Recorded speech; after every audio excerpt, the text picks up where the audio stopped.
Baik, selamat pagi, Shalom. Selamat pagi, Shalom.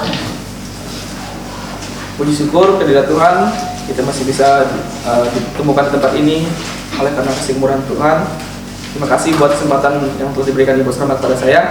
Langsung saja kita buka kisah dalam kitab Kisah Para Rasul pasal yang keempat, ayat yang ke-23 sampai yang ke-31. Sekali lagi, dalam kitab Kisah Para Rasul pasal yang keempat, ayat yang ke-23 sampai yang ke-31. Kita akan membacanya secara bergantian. Nanti kaum pria membacakan ayat 23, kaum wanita membacakan ayat yang ke-24, dan seterusnya. Dan di ayat yang ke-31 kita baca secara bersama-sama dengan perikop yang diberikan Lembaga Alkitab Indonesia, doa jemaat. 1, 2, 3, kaum pria. Sesudah dilepaskan, pergilah Petrus dan Yohanes kepada teman-teman mereka, lalu mereka menceritakan segala sesuatu yang terjadi di Muhammad dan berdoa kepada mereka. Ketika teman-teman mereka mendengar hal itu, berserulah mereka bersama-sama kepada Allah, katanya, Ya Tuhan, Engkau yang menjadikan langit dan bumi, laut dan segala isinya. Dan oleh Roh Kudus dengan perantaran hamba-Mu Daud, Bapa kami Engkau telah berfirman, mengapa rusuh bangsa-bangsa, mengapa suku-suku bangsa memperkatakan perkara yang sia-sia? Raja-raja yang bersiap-siap dan para pembesar berkumpul untuk melawan Tuhan dan yang dikuraninya. Sebab sesungguhnya telah berkumpul di dalam kota ini Herodes dan Pontius Pilatus serta bangsa-bangsa dan suku-suku bangsa yang melawan Yesus, hamba-Mu yang kudus yang Engkau urapi, Untuk melaksanakan segala sesuatu yang telah Engkau tentukan dari semula oleh kuasa dan benar-Mu. Dan sekarang ya Tuhan, lihatlah bagaimana mereka mengancam kami dan berikanlah kami hamba-Mu keberanian untuk memberitakan firman-Mu. Ulurkanlah tangan-Mu untuk menyembuhkan orang, dan katakanlah tanda-tanda dan mujizat-mujizat oleh nama Yesus, hamba-Mu yang kudus. Sama-sama. Dan ketika mereka sedang berdoa, berdoalah tempat mereka berkumpul itu, dan mereka semua penuh dengan Roh Kudus. Lalu mereka menceritakan perkara dengan berani. Amin. Baik, dari pembacaan firman Tuhan pada pagi hari ini, sama-sama kita belajar dari tema dahsyatnya kuasa doa. Teman-teman yang terkasih dalam Tuhan, kalau kita melihat ayat ini dari ayat yang sebelumnya, ketika Petrus dan Yohanes melakukan mujizat, yaitu menyembuhkan orang, disitulah mereka tidak disenangi oleh para tua-tua, para mahkamah agama pada saat itu. Nah, kalau kita membaca ayat yang ke-23, mereka sesudah dilepaskan dari penjara, mereka menceritakan bahwa pada jemaat-jemaat dimanapun pada saat mereka di penjara, bahwa orang-orang yang menentang Tuhan tidak ingin ada mujizat. Maksudnya tidak mau mereka mengadakan mujizat yang telah diberikan, yang dikurniakan Tuhan kepada mereka. Nah, pada saat mereka menyembuhkan orang lumpuh di pasal yang ketiga, kita bisa melihatnya. Nah, disitulah mereka mulai diperdebatkan oleh mahkamah agama, oleh para petua, para pemimpin agama pada saat itu, memperdebatkan karena mereka melakukan mujizat. Mereka tidak ingin bahwa ada mujizat yang dilakukan pada saat itu. Nah, teman-teman yang terkasih dalam Tuhan, ketika kita melihat perjalanan Yohanes dan Rasul Petrus, kita dapat belajar bahwa mereka sangat gigih sekali dalam pemberitaan firman Tuhan. Walaupun di tengah keadaan penganiayaan pada saat itu, mereka tidak pernah lupa untuk memberitakan firman Tuhan. Bahkan ketika mereka di penjara, mereka mengambil kesempatan itu untuk memberitakan firman Tuhan, memberitakan kebenaran Injil. Nah, teman-teman yang terkasih dalam Tuhan, ketika mereka menceritakan apa yang mereka dengar dari yang mereka alami dari dalam kehidupan mereka selama mereka di penjara, mereka menceritakan kepada jemaat pada saat itu. Nah, di situ kita bisa melihat respon jemaat yang sangat luar biasa, yang patut kita teladani dalam kehidupan kita. Mereka bersatu hati berdoa. Nah, teman-teman yang dikasih dalam Tuhan, ada dua hal yang perlu kita teladani dari jemaat dan dari rasul-rasul pada saat itu. Yang pertama, yang perlu kita teladani dari jemaat pada saat itu, yaitu mampu untuk berseru kepada Tuhan di tengah permasalahan hidup mereka, di tengah penganiayaan. Mereka mampu untuk berseru. Kita bisa melihat dalam ayat yang ke-24, ketika teman-teman mereka mendengar hal itu, berserulah mereka bersama-sama kepada Allah. Katanya, "Ya Tuhan, Engkaulah yang menjadikan langit dan bumi, laut dan segala isinya." Nah, teman-teman yang terkasih dalam Tuhan, ketika kita diperhadapkan dengan masalah, mampukah kita untuk berseru kepada Tuhan? Inilah yang jadi pelajaran bagi kita, menjadi pedoman dalam kehidupan kita. Kita bisa melihat jemaat yang mula-mula ketika mereka diperhadapkan dalam penganiayaan, dalam permasalahan, dalam segenap pergumulan hidup mereka, di tengah-tengah keadaan mereka pada saat itu, mereka selalu berseru kepada Tuhan. Mereka menaikkan segenap doa-doa mereka kepada Tuhan. Mereka memberikan hati mereka untuk selalu berdoa kepada Tuhan. Nah, mereka tidak khawatir sebab mereka tahu bahwa Tuhan adalah segalanya. Tuhan yang berkuasa atas kehidupan mereka. Begitu juga dalam kehidupan kita di tempat ini. Ketika kita diperhadapkan dari berbagai masalah dalam kehidupan kita, mampukah kita untuk berseru pada Tuhan? Yakinlah bahwa Tuhan ada bersama-sama dengan kita.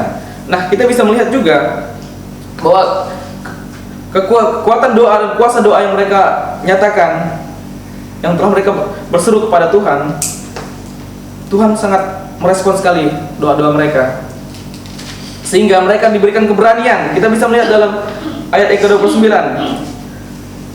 "Dan sekarang, ya Tuhan, lihatlah kami. Lihatlah bagaimana mereka mengancam kami dan berikanlah kepada hamba-hambamu ini keberanian untuk memberitakan firman-Mu." Teman-teman yang terkasih dalam Tuhan, para jemaat itu, jemaat mula-mula pada saat itu mendoakan hamba-hamba Tuhan, mendoakan para penginjil, orang-orang yang menyampaikan kebenaran firman Tuhan, supaya diberikan keberanian. Nah, teman-teman terkasih dalam Tuhan, kita juga di tempat ini, ketika kita dalam masalah, dalam hal-hal apa saja, kita harus mendoakan sesama kita, baik orang-orang terdekat kita, keluarga kita.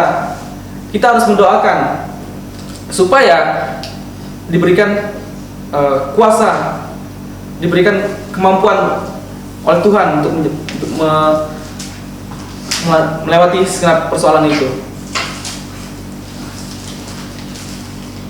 Teman-teman yang terkasih dalam Tuhan, hal yang kedua yang perlu kita teladani dari jemaat pada saat itu, jemaat mula-mula pada saat itu, yang kedua, mereka tetap memiliki iman yang teguh pada Tuhan.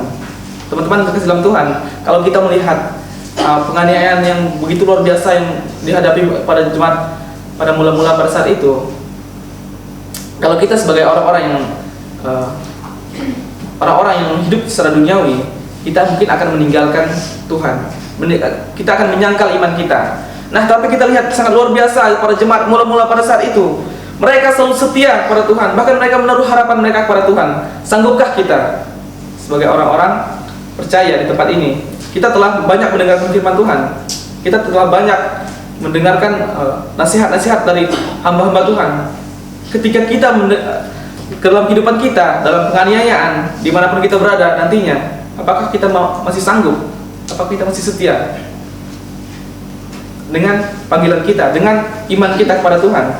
Nah, inilah menjadi satu pergumulan bagi kita ketika kita diperhadapkan dengan segenap tantangan dalam kehidupan kita. Teman-teman terkasih dalam Tuhan, ketika kita mendengarkan pemberitaan yang sangat luar biasa yang dilakukan oleh para jemaat-jemaat pada saat itu, ada hal yang perlu kita lihat bahwa apa yang mereka doakan pada saat itu. Yang pertama, mereka mendoakan keagungan Tuhan. Mereka mengagungkan nama Tuhan. Kita bisa melihat dalam ayat yang ke-24. Ketika teman-teman mereka mendengar hal itu, berserulah mereka bersama-sama kepada Allah. Katanya, "Ya Tuhan, Engkaulah yang menjadikan langit dan bumi, laut dan segala isinya." Mereka mengagungkan nama Tuhan.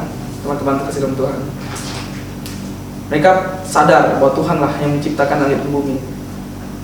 Maka dari itu teman-teman, kita sebagai orang-orang yang dipilih Tuhan di tempat ini, dimanapun kita berada nantinya, kita harus tetap mengagungkan nama Tuhan. Amin. Dan yang kedua, mereka mendoakan para penginjil, para hamba-hamba Tuhan pada saat itu, supaya diberikan keberanian, diberikan kemampuan untuk selalu memberitakan Injil, untuk memberitakan kebenaran firman Tuhan. Nah, itu jadi tantangan buat kita, sesama kita nanti. Apakah kita sanggup untuk mendoakan sama kita? Apa kita mau untuk mendoakan sama kita? Teman-teman kasih dalam Tuhan, begitulah kehidupan mereka. Mereka senantiasa bersama-sama untuk mendoakan satu sama lain, supaya diberikan kemampuan, kekuatan oleh Tuhan untuk memberitakan firman Tuhan. Nah teman-teman, di sini ada bukti bahwa dahsyatnya kuasa doa dalam kehidupan orang-orang percaya pada saat itu, khususnya jemaat mula-mula pada saat itu. Apa saja buktinya? Yang pertama, ketika mereka berdoa dalam nama Yesus, bisa menyembuhkan orang-orang sakit. Kita bisa melihatnya dari ayat pasal yang ketiga, yaitu Petrus menyembuhkan orang lumpuh. Nah, itu dahsyatnya kuasa doa, teman-teman. Maka jangan pernah berhenti. Ketika kita, apapun keadaan kita, pada saat kita senang, pada saat kita susah, bahkan terpuruk sekalipun, jangan pernah melupakan doa dalam kehidupan kita.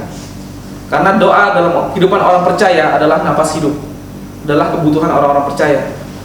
Yang kedua, banyak sekali yang mereka adakan, yaitu mujizat-mujizat Tuhan yang mereka adakan.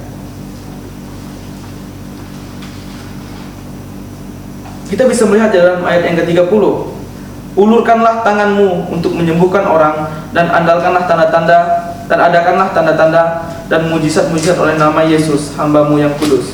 Nah, ketika kita berdoa, ketika jemaat mula-mula itu berdoa, mereka bisa mengadakan tanda-tanda mujizat. Dan yang ketiga, hidup mereka dipenuhi oleh Roh Kudus. Kita bisa membacanya dalam ayat yang ke-31. Dan ketika mereka sedang berdoa, goyahlah tempat mereka berkumpul itu, dan mereka semua penuh dengan Roh Kudus. Lalu mereka memberitakan firman dengan berani. Nah, teman-teman kasih dalam Tuhan, ketika kita berdoa, ketika ada permasalahan dalam kehidupan kita, sadar atau tidak sadar kita, Roh Kudus ada dalam kehidupan kita yang selalu memenuhi segenap kehidupan kita. Ketika kita sungguh-sungguh berdoa kepada Tuhan, bahkan ketika kita sudah berdoa kepada Tuhan, ketika kita menghadapi segenap permasalahan kita, maka kita akan diberikan Tuhan kekuatan, keberanian untuk menyelesaikan masalah itu. Sebagai ayat penutup bagi kita, mari kita buka Yeremia pasal yang ke-29, ayat yang ke-12. Kita akan membacanya secara bersama-sama. Sekali lagi, dalam Yeremia pasal yang ke-29, ayat yang ke-12. Sudah mendapatkannya? Dalam hitungan ketiga, kita akan membacakannya. 1, 2, 3. Dan apabila kamu berseru dan datang untuk berdoa kepadaku, maka aku akan mendengarkan kamu. Amin. Demikian bacaan firman Tuhan untuk kita pada pagi hari ini. Biarlah firman Tuhan ini menjadi rema dalam kehidupan kita, menjadi segenap pedoman kehidupan kita dalam kita menjalani kehidupan ini. Mari kita